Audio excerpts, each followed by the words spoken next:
huerto del dolor. Como decíamos esta mañana, todo el tiempo estamos mencionando la Semana Santa. Y es cierto que hay muchos momentos especiales durante esa semana que ocurrió. Si hay un momento histórico comprobable, registrado, que tiene que ver con el cristianismo, si hay un momento que está ahí bien claro, precisamente es lo que llamamos la Semana de Pasión o Semana Santa. Y hay muchos momentos a lo largo de esa semana que ocurrieron que para nosotros tienen un significado especial y he escogido esta parte, el huerto del dolor. Pero antes vamos a orar. Señor, gracias por tu palabra. Gracias porque nos explicas al detalle no solamente tus planes, tus propósitos, cómo te fuiste revelando a través de la historia, a través de tantos años, sino que además en ese momento clave, fundamental del cumplimiento de tus planes, del cumplimiento del sacrificio del Mesías en la cruz. Señor, todo eso quedó bien registrado para nuestra salud espiritual y salud mental y emocional. Y por eso, Señor, ahora al abrir tu palabra pedimos que nos ilumines, nos ilustres, nos aportes luz para que no solamente lo entendamos bien, sino que vivamos conforme a estas verdades. Te lo pedimos, Señor, y agradecemos en nombre de Jesús. Amén, Señor. Amén. El dolor, ¿quién no ha experimentado alguna vez dolor? ¿Quién no ha experimentado dolor? ¿Hay alguien aquí que sea tan afortunado que... ¿No? Todos más o menos un dolor físico o un dolor emocional y también un dolor espiritual. ¿Verdad? Dolor de todo tipo. Dolor de todo tipo. Y es natural, es humano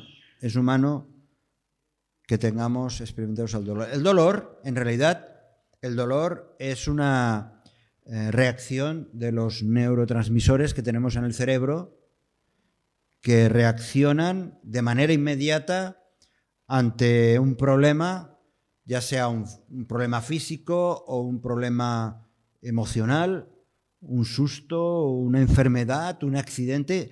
El dolor en realidad no existe, existe la causa, pero nuestro cerebro reacciona a través de estos neurotransmisores, estas células que tenemos en el cerebro y que nos detectan como una gran alarma de un problema que hay, ¿verdad?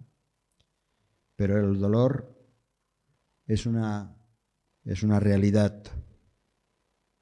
Incluso una mala noticia nos produce dolor. Ayer con esa nueva masacre, barbarie, ¿no? Ahí en Rusia. Claro que diríamos, donde las dan las toman, pero eso ya es otro tema. ¿Cómo es posible, cuando pensamos en el dolor, cómo es posible que Jesús experimentase un dolor tan agónico siendo nada menos que el Hijo de Dios, que con una naturaleza divina? Y sin embargo, el pasaje que vamos a considerar nos habla precisamente del dolor de Jesús, el dolor de Jesús antes de la cruz, Así que vamos a leer en Mateo capítulo 26, un pasaje que se repite en los otros evangelios, pero por lo menos tengamos esta referencia y luego iremos viendo algunos detalles de otros. Mateo capítulo 26. Lo puedes poner, David, si quieres. Lo tienes. Fantástico. Gracias. Está al detalle, a la guay. Mateo capítulo 26, versículo 36. Este fragmento de Jesús en Getsemaní. Dice así, ¿lo tenéis? Entonces Jesús llegó con ellos a un lugar que se llama Getsemaní y dijo a sus discípulos, sentaos aquí, entre tanto que voy allí y oro.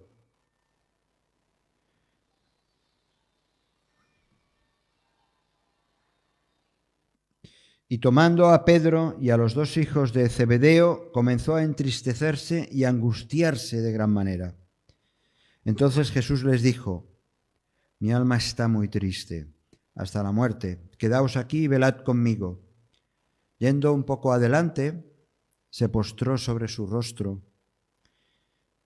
orando y diciendo, Padre mío, si es posible, pase de mí esta copa, pero no sea como yo quiero, sino como tú. Vino luego a sus discípulos y los halló durmiendo, y dijo a Pedro, ¿así que no habéis podido velar conmigo una hora? Velad y orad, para que no entréis en tentación. El espíritu a la verdad está dispuesto, pero la carne es débil. Otra vez fue y oró por segunda vez, diciendo, Padre mío, si no puede pasar de mí esta copa sin que yo la beba, hágase tu voluntad. Vino otra vez y los halló durmiendo porque los ojos de ellos estaban cargados de sueño. Y dejándolos se fue de nuevo y oró por tercera vez diciendo las mismas palabras. Entonces vino a sus discípulos y les dijo, dormid ya y descansad. He aquí ha llegado la hora y el Hijo del Hombre es entregado en manos de pecadores. Levantaos, vamos, ved, se acerca el que me entrega. Es curioso porque, hasta aquí la lectura, es curioso porque qué importante este pasaje que a los evangelistas le dedicaron no solamente este pasaje, sino prácticamente en algunos casos una tercera parte, en otros casos una cuarta parte de todo el Evangelio lo dedicaron precisamente a esta última semana de la que estamos hablando ahora. Los evangelistas dejaron prácticamente, como digo, insistieron en que lo que ocurrió durante esa semana, las enseñanzas, los hechos, quisieron que estuvieran bien reflejados allí. Precisamente Mateo, el evangelista Mateo, una tercera parte de los capítulos están dedicados a esta Semana Santa. Y precisamente esta semana, de alguna manera, refleja la importancia que tuvo para Jesús, pero que tiene para nosotros también. Qué importante es. Fijaos que de los 89 capítulos de los evangelios, que la suma de los 4 evangelios, de los 89 capítulos, 30 capítulos están dedicados precisamente a lo que se describe en la Semana Santa. Así que no es simplemente una fecha importante o de fiestas o de vacaciones, como lo es para la gran mayoría de los ciudadanos, por lo menos de nuestro país. No solamente es importante por eso, sino para nosotros la Semana Santa es lo que es, base de nuestra fe. Y vamos a ver pues este aspecto del huerto del dolor. En primer lugar, es evidente que el Espíritu Santo guió a estos hombres, a los evangelistas, a que describieran no solo el ministerio terrenal de Jesús, de Jesucristo, esos días que hubo muchas cosas, muchas enseñanzas, sobre todo el Evangelio de Juan. El Evangelio de Juan es el que dedica más espacio a las enseñanzas que Jesús dio durante esa Semana Santa. Digo que el Espíritu Santo guió a estos hombres a que describieran eso, sino lo más importante,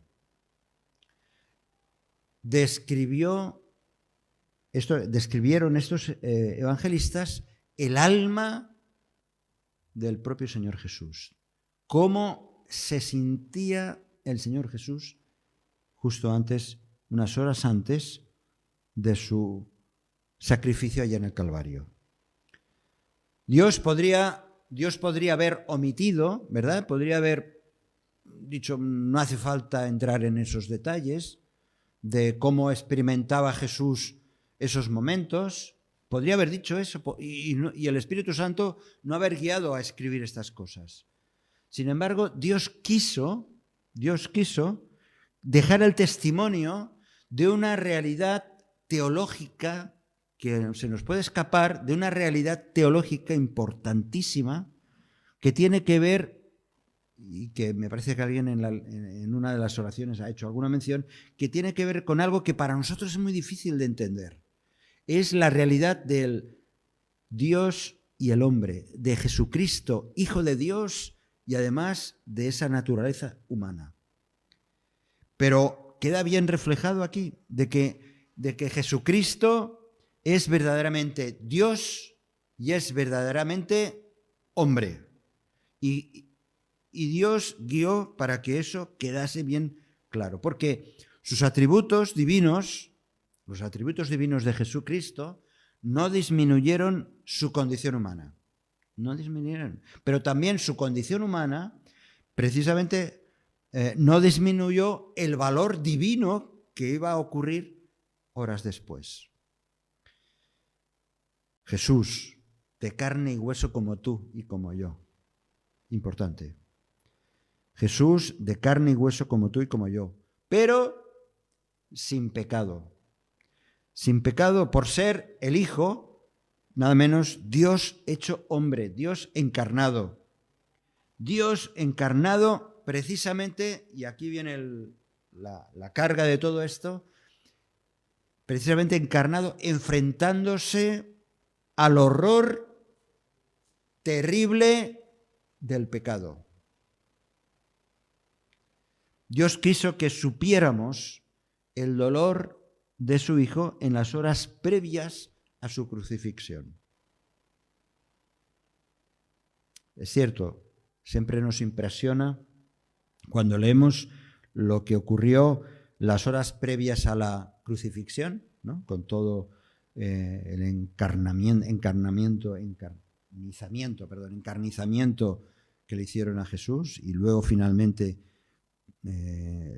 esa horrible muerte en la cruz. Pero Dios quiso que escuchásemos el clamor de Jesús. Quedémonos con esto un momento. Dios quiso que escuchásemos el clamor de Jesús, un clamor del cual muchas veces nos acostumbramos, pero que de tanto oírlo ya no le atendemos. Y esto es algo natural en nosotros, ¿verdad? Eso nos sucede. Nos acostumbramos a sonidos, a historias, a que nos expliquen siempre lo mismo. Y llega un momento en el que lo escuchamos tantas veces que ya no le damos importancia, ¿verdad? Nosotros, Marina y yo, vivimos, sabéis, en un pueblo que vivimos al lado de una iglesia, de una parroquia, que tiene un campanario y que da todas las horas y todos los cuartos. Y la verdad, ya ha llegado un momento en que pues no lo escuchamos. Suenan, las campanas replican, ¿verdad?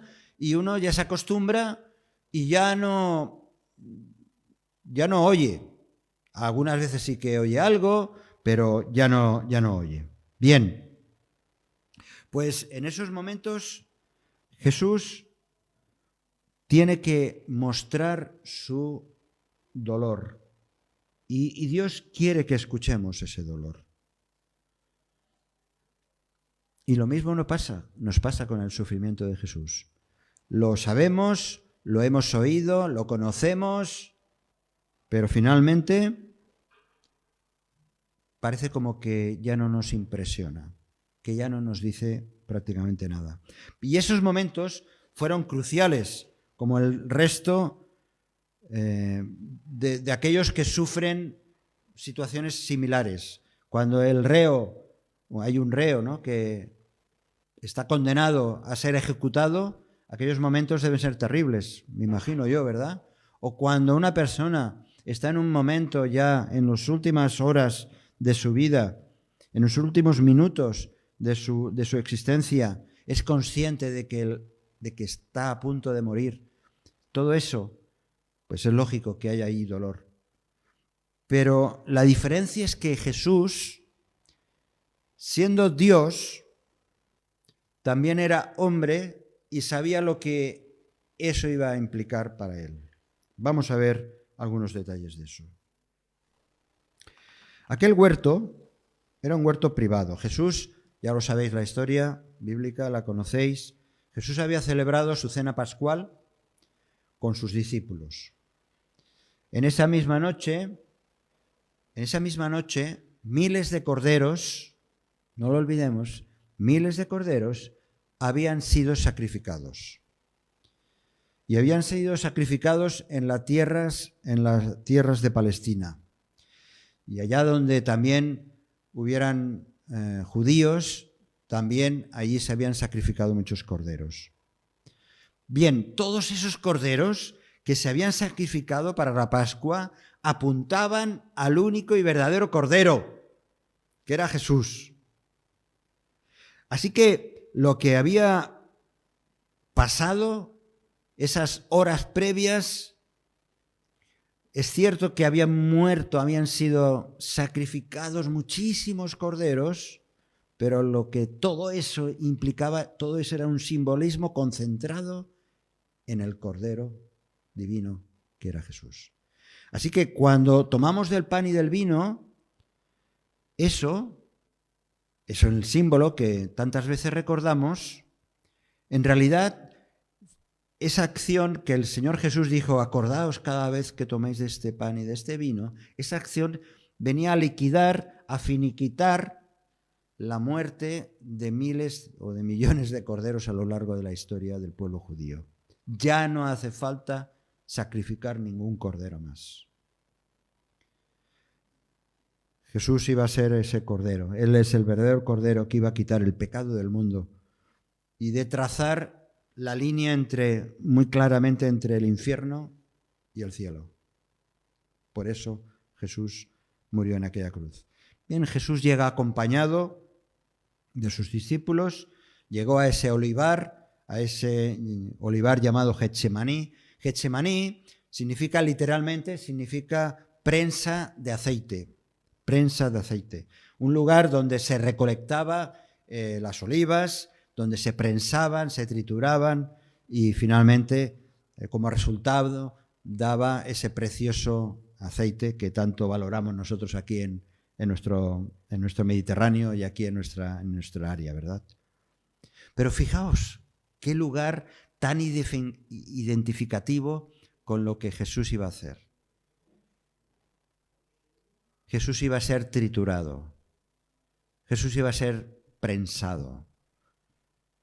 Y su sacrificio, ese sacrificio de su preciosa y preciada sangre, iba a ser ese olor fragante para quienes fuésemos a recibir precisamente su sacrificio como ofrenda de amor. Curioso, ¿verdad?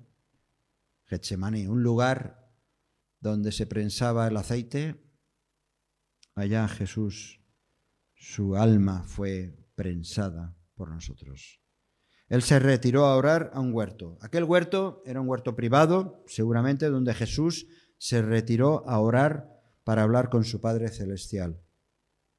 Un ejemplo de lo que precisamente el viernes estábamos recordando, ese pasaje de Mateo en el que el Señor Jesús habla del ayuno, habla de la oración y habla de las limosnas y dice que aquello que hagas lo tienes que hacer en secreto, que tu Padre que ve en secreto te recompensará en público. Y Jesús en secreto, en intimidad, acude al huerto. No conocemos por supuesto el propietario del huerto, como tampoco el dueño del burro y de esos animales que hemos mencionado antes. No conocemos los nombres. Tampoco conocemos el nombre, aunque se intuye algo, de quién era el propietario del aposento alto, donde habían celebrado la Pascua. Hombres anónimos, hombres que no conocemos sus nombres, pero que pusieron a disposición del plan de Dios y a la disposición de Jesús, pusieron lo que tenían. Un huerto, un aposento alto, unos animales. ¿Cuántas veces a lo largo de la historia del cristianismo hombres y mujeres anónimas, sin demasiada publicidad, sin demasiado protagonismo o sin ningún protagonismo, han estado dispuestos a servir al Señor, a entregar lo que tienen? Y eso es una gran lección para nosotros también. Dios no nos pide ningún tipo de protagonismo especial. Lo que tú eres, lo que tienes, lo que has recibido de Dios, lo tenemos que poner al servicio del Señor. No le den más vueltas. Aquí no hay excusas. ¿Qué me pide el Señor? ¿Que lleve el burro? ¿Que entregue el burro? Pues lo llevo. ¿Que deje mi propiedad a su servicio? Ahí está, Señor. Que además, pues, puedo participar en algo que contribuya a tu obra. Ahí estoy, Señor. Esa es la actitud que todo hijo o hija de Dios hemos de tener. Bien, llega realmente el momento del dolor. Jesús llega al huerto con sus discípulos. Me estáis siguiendo, ¿verdad? Porque son momentos tensos. Jesús llega al huerto con sus discípulos, les dice que se sienten en la entrada del huerto, esperando su regreso, y entonces toma consigo a estos tres hombres que son Pedro, Jacobo y Juan, o Juan y Jacobo, tres hombres que de alguna manera cada uno de ellos, no vamos ahora a entrar en sus vidas ni en sus historias, pero ¿por qué escogió a esos tres y no al resto? Bueno, cada uno de ellos realmente implicaron historias distintas e importantes en el inicio del Evangelio. Pero en cualquier caso, escoge a estos tres y en ese camino, no demasiado largo, desde la entrada del huerto hasta donde ellos se quedan y luego él continúa un poquito más adelante, Jesús le desvela, y es una cosa preciosa, le desvela a esos tres cómo se siente. ¿En qué estado se encuentra su alma? Y lo comparte con estos tres. Y aunque ellos no tomen conciencia realmente de lo que va a ocurrir, ni por qué lo está haciendo de verdad, Jesús necesita hablar, explicar a sus discípulos, a estos tres seguidores, y les dice Mateo, comenzó a entristecerse y a angustiarse de gran manera. En Marcos, en el Evangelio de Marcos, les dice, todavía queda más reflejado su sentimiento, y les dice, mi alma está muy triste. Desnudo total delante de sus discípulos, mi alma está muy triste. Y les dice incluso hasta la muerte. Es una tristeza tan desgarradora, es un dolor tan potente, tan fuerte, que dice que hasta la muerte, o sea que de ese dolor a veces nos ha pasado, ¿no? Yo tengo una tontería aquí en un dedo, que de vez en cuando no me duele, normalmente no me duele, y en cambio a veces, pum, cojo algo y me suelta una rampa y es una tontería. Pero el dolor que estaba experimentando Jesús en esos momentos era tan fuerte que estaba incluso pensando, bueno, me voy a morir de ese dolor tan intenso.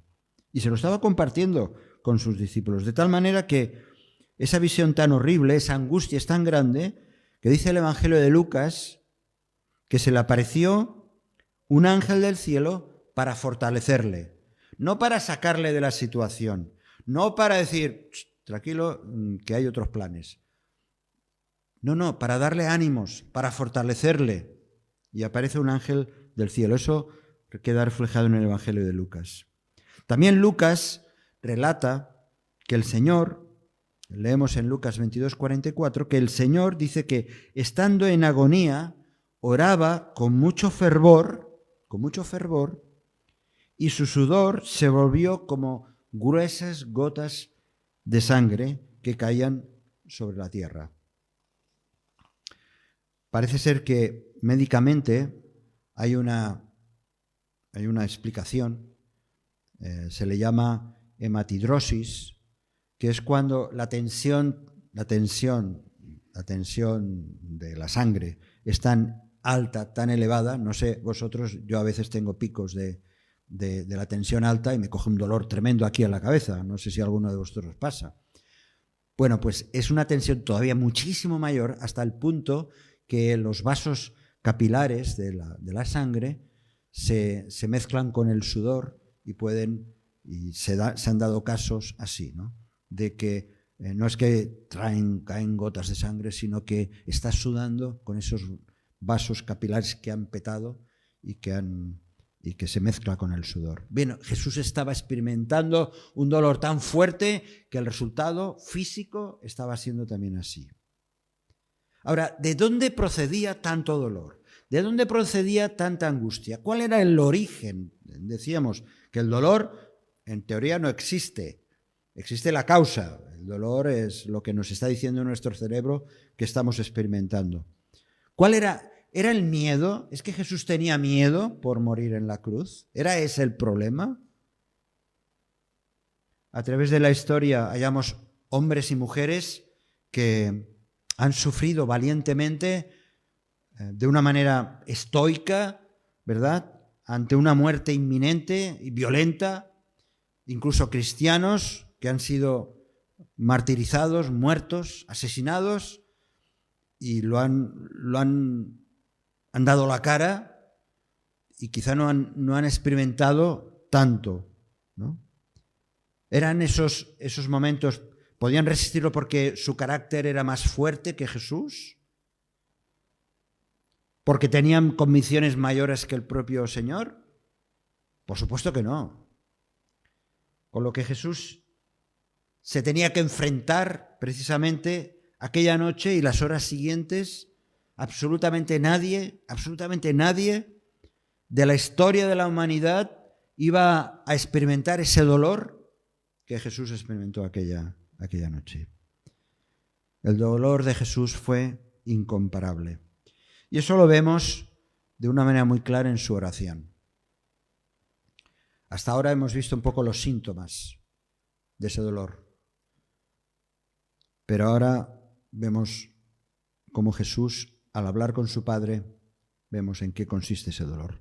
Jesús dice que se adelantó, hemos leído antes, se adelantó a esos 3 discípulos, acordaos, el resto estaban en la entrada, luego durante unos pasos le acompañan esos 3 discípulos, Pedro, Jacobo y Juan, pero dice que Jesús sigue andando, los deja a esos 3, sigue andando un poco más en el huerto. Dice, y entonces se postró su rostro, se inclinó y abrió su corazón delante del Padre Celestial. Decíamos, ¿verdad?, que ante un dolor realmente hay una causa. Aquella horrible y angustiosa tristeza que él había compartido con sus discípulos, aquella tristeza, aquella ansiedad tan grande, por fin se desvela en su petición, en esa oración que hace al Padre. No sabemos el tiempo que pasaría, aunque él menciona, dice, llevo 1 hora orando y no habéis podido aguantar y os habéis quedado dormido. Bueno, no sabemos si sería 1 hora el tiempo, pero lo cierto es que estuvo derramando su alma delante del Padre Celestial y por 3 ocasiones va repitiendo las mismas palabras. Padre mío, y aquí viene cuando refleja, Padre mío, si es posible, pase de mí esta copa. La copa que le tocaba beber era una copa de ira, era una copa de juicio, era una copa de ira y de juicio contra toda la humanidad. Esa copa era la que tenía que él beber, esa realidad que durante siglos había sido carga y que iba a ser carga en toda la humanidad, eso es lo que realmente tenía que soportar. La copa de la ira de Dios estaba llena a rebosar. La maldad y el distanciamiento del hombre saturaba los límites de la paciencia de Dios.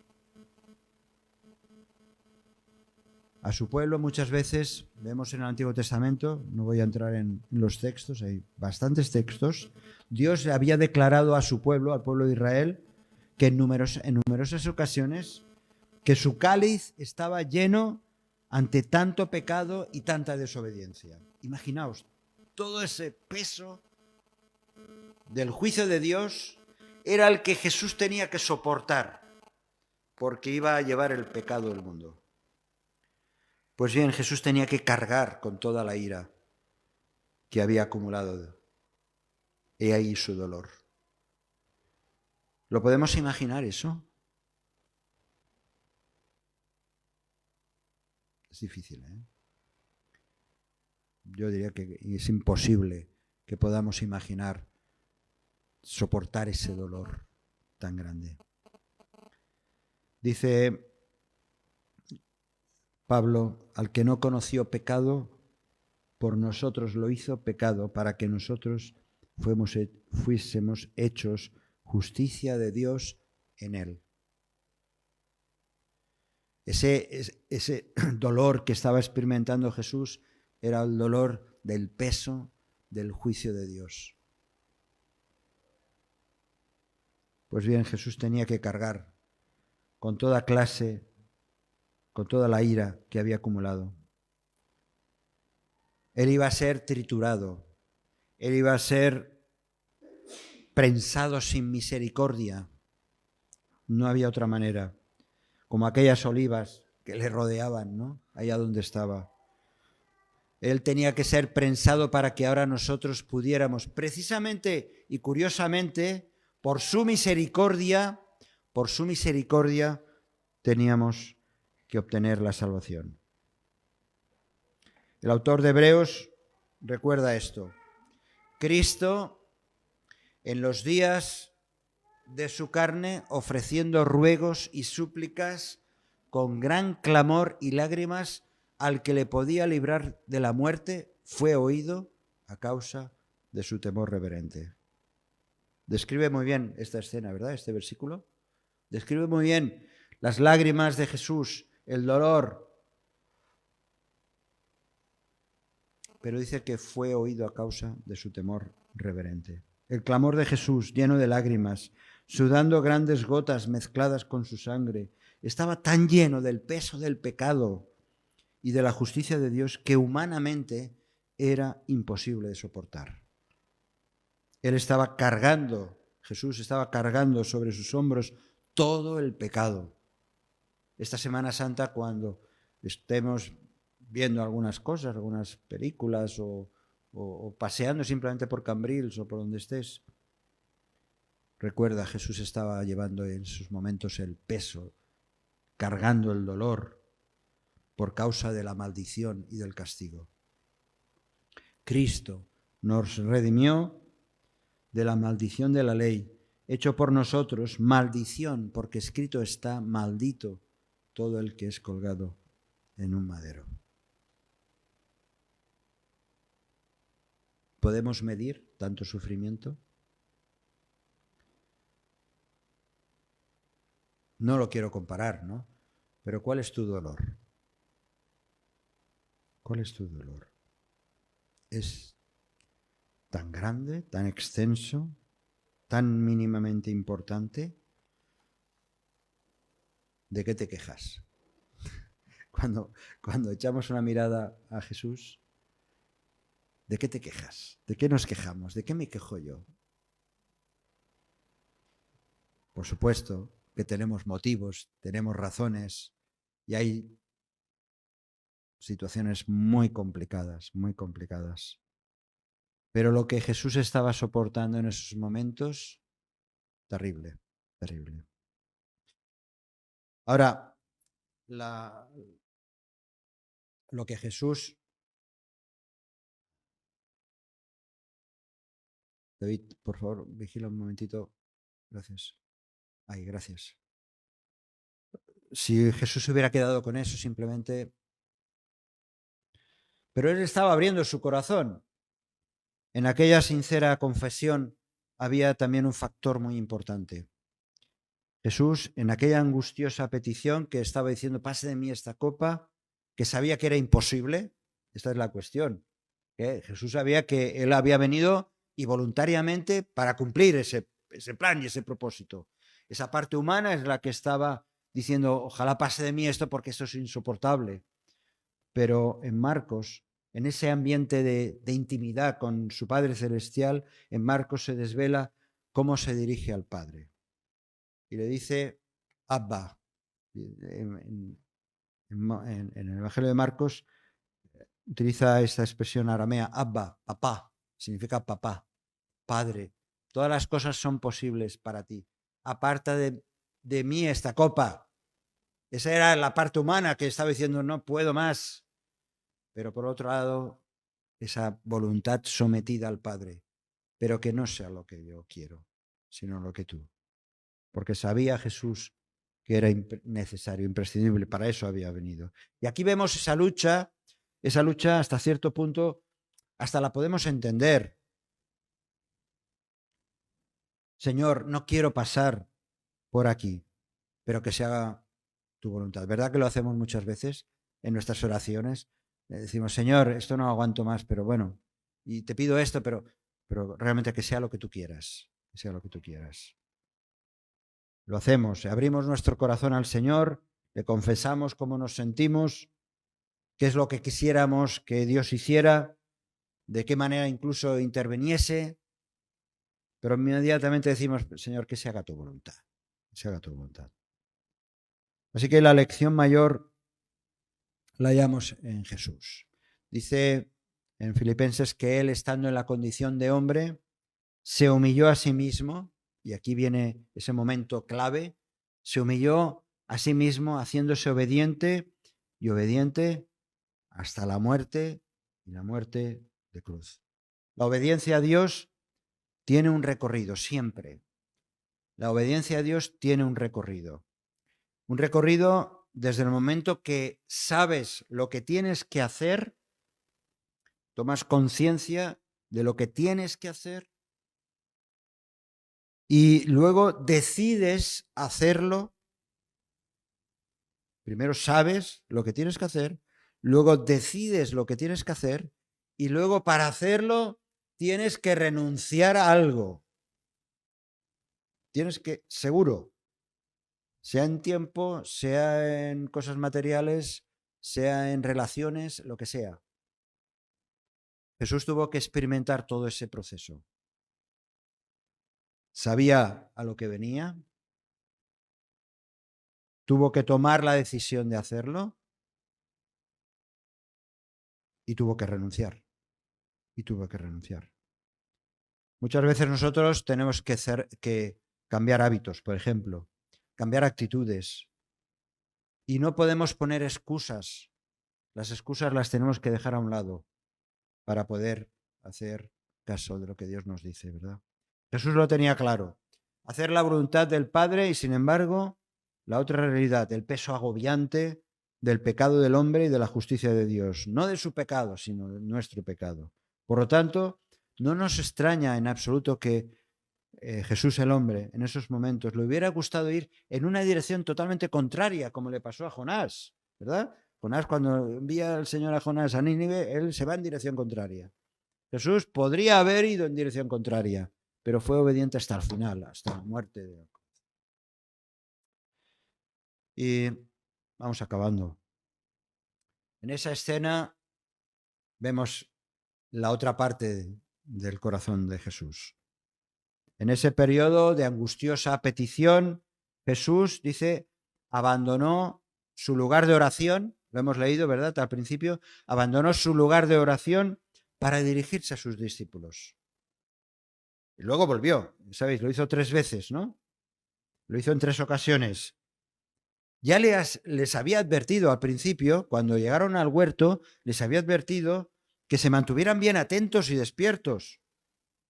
pero ya fuera por el cansancio, ya fuera por las malas noticias, había dicho que uno de los nuestros me va a entregar, yo qué sé, las emociones que estarían viviendo. El día había sido muy lleno con la entrada a Jerusalén, la celebración de la Pascua. Estaban cansados y aunque el Señor Jesús les había dicho, velad y estad atentos, ellos se durmieron. Jesús incluso trató el sueño de ellos, y aquí viene una advertencia también para nosotros. Trató ese sueño como caídas en la tentación. Les dijo, velad y orad para que no entréis en tentación. El espíritu a la verdad está dispuesto, pero la carne es débil. Y nosotros decimos, amén, ¿verdad? Amén. Jesús le decía, estad despiertos, manteneos en oración, porque es que las tentaciones están siempre al acecho, siempre os van a desviar. Por eso hay que estar atento, despierto.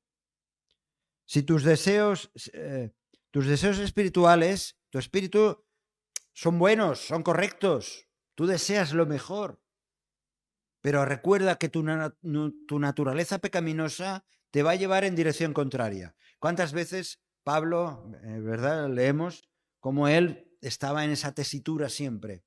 Y lo refleja, porque así es el Evangelio, lo transparente que es.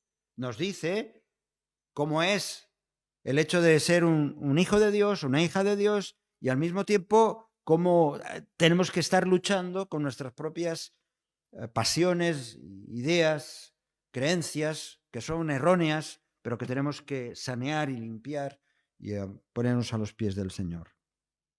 Y Jesús les advierte a sus discípulos lo que iba a ser la realidad en ellos y lo que iba a ser nuestra realidad también, todos aquellos que hemos y creemos en Jesús.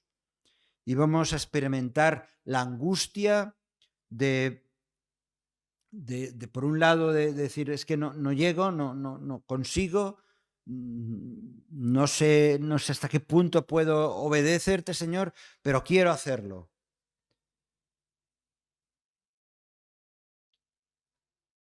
Ahora, si eso le pasó aquello a los discípulos, si esos discípulos, en un momento tan especial como fue aquella noche, se durmieron, se despistaron, dejaron de estar atentos, qué señal tan grande para nosotros decir, cuidado. Todavía lo tenemos, no es más complicado, pero no tenemos de una manera física a Jesús con todo lo que él estaba experimentando en esos momentos. Pero conocemos toda la historia muy bien. No tenemos excusa, no tenemos ninguna excusa. Así que, para acabar, hemos comprendido el dolor tan inmenso que Jesús tuvo que soportar y que fue luego expresado en aquella cruz cuando Jesús al final dijo aquellas palabras, consumado es, esto ya se ha acabado. Luego vendría la resurrección. Eso lo celebraremos el próximo domingo también, una vez más. Pero ahora es el momento de ponerse a cuentas con el Señor, de recordar su dolor por causa del pecado de la humanidad, incluido yo. Es hora de acercarnos también a ese hombre, a ese Jesús hombre que compartía su dolor con sus discípulos, que nosotros también aprendamos a compartir. Y eso el Evangelio también lo recuerda. Por eso hemos de orar los unos por los otros, por eso hemos de consolarnos los unos a los otros, por eso nos hemos de exhortar los unos a los otros, porque nuestra naturaleza también falla y hemos de estar bien atentos a lo que Dios quiera y nos presenta para que seamos obedientes. Aquel huerto fue un huerto de dolor, pero era imprescindible, era necesario. Sin ese huerto,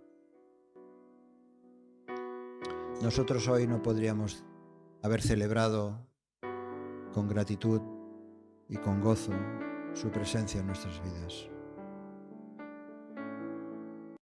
No nos olvidemos, aunque las campanas sigan sonando, aunque nos acostumbremos a sonidos, a historias que se van repitiendo, no nos olvidemos del dolor de Jesús, que tuvo que cargar el pecado, tu pecado y el mío.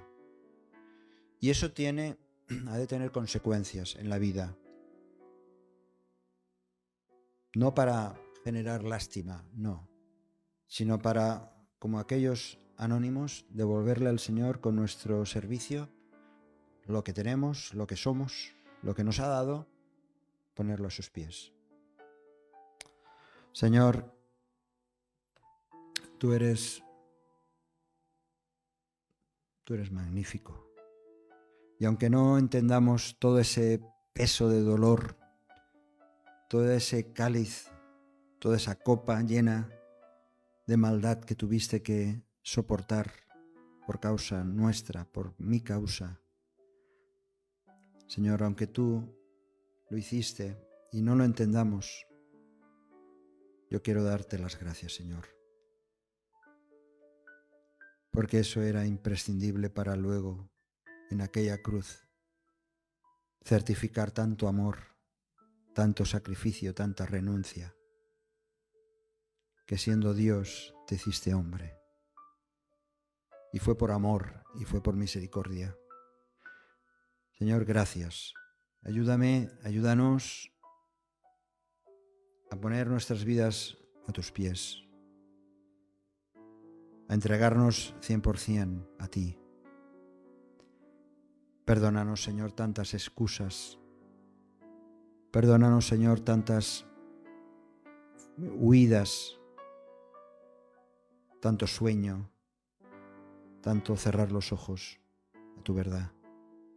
Gracias, Señor, porque siempre tu palabra nos inspira, nos ilustra, pero también nos impulsa a servirte. Y, Señor, que como hijos tuyos y como pueblo tuyo queremos hacerlo como a ti te agrade.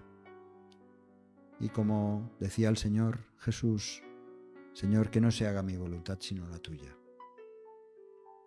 Te lo pedimos y agradecemos todo en nombre de Jesús, Señor. Amén. Si este mensaje te ha bendecido o te ha ayudado en algo, puedes suscribirte a nuestro canal de YouTube. También conocerás nuestra comunidad, la Asamblea Bíblica del Camp de Tarragona, en Cambrils, España, a la que estás cordialmente invitada o invitado. También puedes seguirnos por las redes sociales. Los enlaces los encontrarás aquí abajo y podrás visitar nuestra página, así como conocer nuestros programas radiales y podcasts de Yum Radio. ¿Qué? ¿Te suscribes ya a nuestro canal?